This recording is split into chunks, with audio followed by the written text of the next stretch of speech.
Donald Trump might be able to count on blind loyalty in Congress when it comes to his agenda, including the horribly unpopular GOP tax scheme currently being rammed through Congress, but outside of the Beltway, key Republicans are keeping their distance.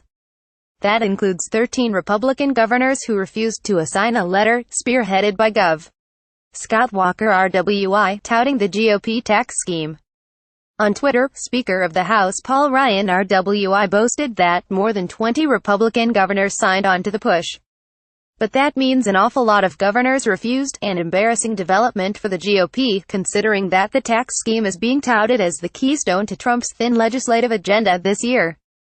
Among the GOP governors who did not sign the tax letter were Chris Christie of New Jersey, John Kasich of Ohio, Rick Scott of Florida, Rick Snyder of Michigan, and Brian Sandoval of Nevada.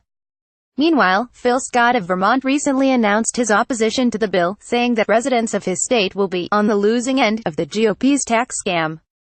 In fact, most Americans will be on the losing end. Despite what Republicans may claim, the tax bill is nothing more than a giveaway for the rich, funded by working-class Americans. According to the Tax Policy Center, 87 million families making less than $200,000 annually would experience a tax hike by 2027 under the plan that Republicans just rammed through the Senate in the middle of the night.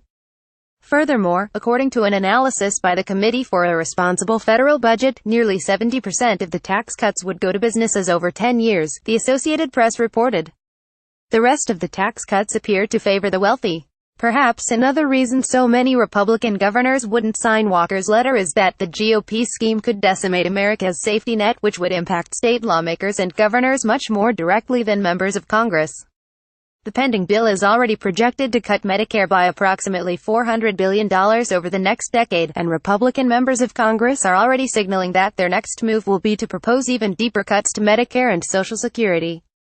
If the Republican tax bill actually embodied what the GOP claimed it did, a tax break for the working class, every GOP governor in America would rally behind it. But it doesn't, and they're not.